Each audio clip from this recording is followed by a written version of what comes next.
or AIDS 2018. I'm Steve Holman, and we're here in Amsterdam at the conference. Joining us today for a recap of some of the day's science highlights is Dr. Carl Dieffenbach, who often joins us at HIV research conferences to help explain some of the important new findings that are being shared here. Welcome, Carl. It's great to have you back. It's great to be back, and it's great to be here in the beautiful city of Amsterdam at AIDS 2018. Terrific. Well, we heard three really interesting new studies reported out here at the conference today. Let's tell our viewers about the first one that was about some information that has been circulating about the HIV treatment drug dolutegravir and its potential association with birth defects. Tell us a little bit about what the new findings were today, and maybe we should start with where the data comes from. Sure. And why the researchers were looking into it. Sure. So let's go back and look at this. There's a group from Harvard, the Beth Israel Deaconess, that has a study that is funded by the NIH to look specifically at birth defects of antiretroviral drugs. And so because it started in Botswana in 2014, it was looking at the impact of the current regimens from 2014 till now and its impact on birth defects. And the way you can look at birth defects is in women who start the medications during pregnancy or start their medications prior to becoming pregnant. And so they've been collecting data all along, and as we got into 2016, 2017, dolutegravir, the new integrase inhibitor, started for rolling out. So at that point in time, they were able to capture data on dolutegravir. So early on, they reported that dolutegravir, when started during pregnancy, had no impact on birth defects. As the data grew and they started looking earlier and earlier in pregnancy and got to a point where they were starting, women were starting dolutegravir before becoming pregnant, they started seeing a signal. And the signal was an increased incidence of a certain type of birth defect, right? Can you tell us about what that was? This is a really important point, is what was the birth defect that we were being seen. So very early in the development of an embryo, there's something called the neural tube, which is formed. And that is a primitive, like they say, neural tissue that ultimately becomes the brain, the nerves, the spinal cord, everything that we think of from the brain, the eyes, hearing, all sensory components start as a neural tube. And it literally looks like a tube. And it forms in the first 28 days of pregnancy. So this is the most vulnerable time. So any drugs that work to impact neurotube defects cause profound birth defects in the first month of pregnancy. And what they saw is in approximately 400 to 500 live births, there were 4 neurotube defects, which is an incredibly high rate. And so this caused significant concern.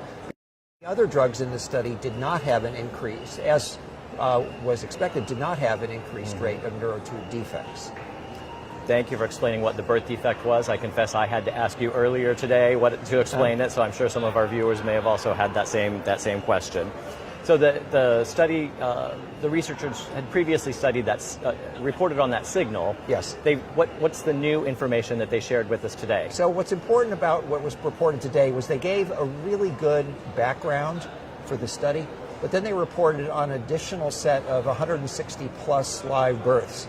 And out of that 160 live births, they saw no additional neurotube defects. And that's an important step forward, is that as we collect more data, what is the strength of the signal? Does it hold up, or was it... the beauty of science is that you have potentially statistical anomalies. So we do not know, and we will need to look in other cohorts as well as continue to expand the data coming out of this Botswana cohort to see what the true impact is. So as of right now, there's been, instead of approximately 400 live births, there's now about 560, 570. The rate is still 4 per that denominator, and we're waiting for additional data to come in. We expect additional data from this group by March of 2019. Okay. So, Carl, what does this mean for women living with HIV who might be taking dolutegravir or considering taking dolutegravir? It's one of the potent newer medications. Yes, yes. So I think this is really one of the critical issues right now. So if a woman wants to become pregnant, is living with HIV and wants to become pregnant, There are other regimens that she could go on which are completely safe. And then there'd be nothing wrong with her switching to dolutegravir later in her pregnancy or after birth. But in the meantime, what the WHO is recommending, with an abundance of caution, consider not getting pregnant on dolutegravir. And if you are living with HIV in a woman and you don't want to get pregnant, make sure you're on a reliable form of birth control that will prevent you from becoming pregnant if that is your desire. So it's about maintaining choice for women, as well as also, through an abundance of caution, giving people, women in particular, the evidence they need and the information they need to make informed decisions. Excellent. And in that summary, you pointed to something else that the researcher shared with us this morning, was the fact that in their data, this applied only to women who were taking dolutegravir at the time of conception. Yeah. Let's reinforce that point. There have been no occurrences. Let's reinforce that point, because that was exactly the data that Rebecca reminded us of when she spoke today. Is that previously they had reported is no impact on birth defects for women who start dolutegravir during their pregnancies. And so that point needs to continue to be driven home, but it's women who get pregnant while on dolutegravir. And that, again, it's that first 28 days of pregnancy which is the crucial time. Great.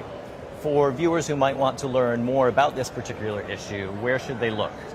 So they should go there's a website that I believe is going to be shown right here on the screen, and it's FDA.gov, and I think there's really good advice. Additionally, the WHO has information up on their website as well.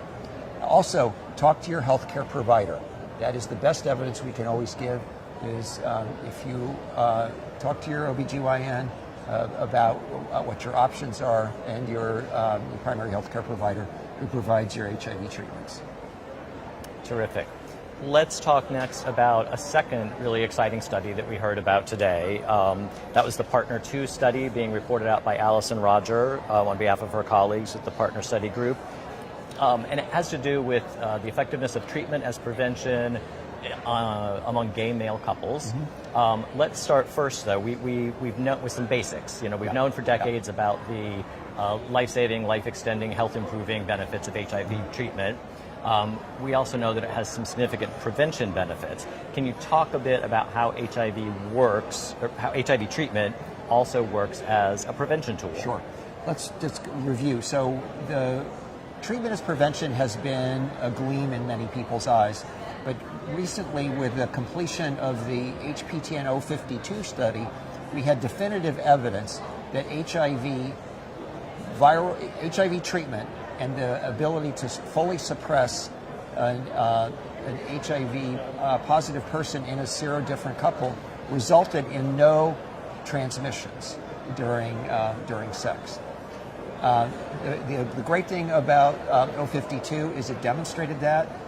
The gap in knowledge was dealing with serodifferent men who have sex with men couples. Mm-hmm. So what we had about a year ago was Partners 1. Mm-hmm. And Partners 1 was a reasonably sized study that looked at a fixed number of couples and looked at condomless sex acts and demonstrated that there were no transmissions between in a serodifferent couple when the partner who was living with HIV was fully suppressed.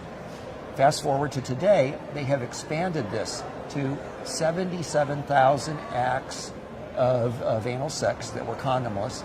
There were about 1,000 couples in the study, and the couples had some very specific requirements they had to have in order to get in the study.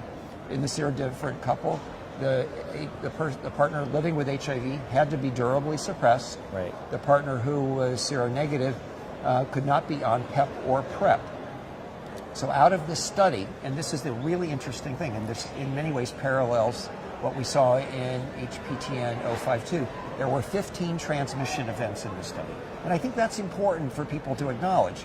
Yes, there was transmission in the study, but there was also a significant amount of open relationships in the study, and in every case, in those 15 transmission events, they were unlinked, meaning they could definitively prove that the virus did not come from the serodifferent partner. So we're in a situation where in this group we know there was a lot of condomless sex because the rate of STIs was fairly significant. There were 20% of the people had sexually transmitted infection during the study. But this reinforces that HIV treatment, once you achieve virologic suppression, you cannot transmit to your seronegative partner. And that is a really important message. It reinforces completely what we've been saying about U equals U, is there is no risk associated with this. In fact, they did this kind of a funny calculation of how much, if you had sex a couple of times a week, how many years would it take to reach a statistical number where you might get an HIV transmission? You would have to have as an individual, you'd have to be alive for 420 years, which is a pretty astounding number. So we say practically no risk, essentially no risk. Let's just go to zero. There's zero risk right now because I'm not going to live to be 420. Sorry, Steve, neither are you. Probably won't. But that's our reality, is that we now know and continue to get this message reinforced that U equals U is one of the most important messages coming out of this conference. It reinforces everything we're trying to do with treatment as prevention, and that information needs to get out to people living with HIV, to partners in serodifferent couples, of partners when the partner is HIV negative, and to healthcare providers. Because healthcare providers can use this as a motivational tool to help get their HIV positive clients into therapy and into sustained virologic remission. It's a very important message. It is the most powerful tool we have against HIV stigma and HIV self-stigma. Terrific. And also an important tool for reducing the number of new infections. Yes, I mean, treatment as prevention is the cornerstone of what the PEPFAR program is about. Is we need to get as many people as possible to know their HIV status, get them into care, and get them virologically suppressed. And I'm going to make a plug now for dolutegravir. Dolutegravir may be the game changer that gets us over this hump, because it is a very safe drug, it is a very effective drug, and it's quite durable. So that's the drug that the HIV positive partner would be taking to suppress the viral load. Yes, exactly. Excellent. So just to put just to underscore the main findings here, Partners 2 comes out, additional data on the effectiveness of treatment as prevention among gay male serodiscordant couples. There are still 0 documented transmissions when the HIV positive partner is durably virally suppressed. Yep. And again, this is the message, is that the study was designed in such a way so they captured all transmissions. And there were, this is important, there were 15, but they were not linked. Transmission occurs because people were operating outside of their sexual dyad. We saw the exact same thing in 052. This is not new news, and that's why it's very important that the study was sensitive and powerful enough to find those, but at the same time have the technology associated with it to say these transmissions were definitively unlinked within the partners. So partners proves U equals U. And to put that into a bit plainer language, sex outside the dyad means that the HIV negative partner was having sex with someone other than the primary who they were in the study with. That's a much more direct way of saying it. We try. So is it fair to say that this now gives us even greater confidence in the idea of treatment as prevention for all of the populations that have been studied? I think it truly does. And I think one of the questions that Bruce Richmond and his team have been fielding is they've been dealing with this sort of background pressure that there's not enough information from in the MSN community to validate this U equals U message. And I think this really nails this one shut. I think there is now, with 7,700 condomless sex acts over over 1,000 couples, it really does make the message, I think, complete at this point. Very clear. Terrific. Terrific.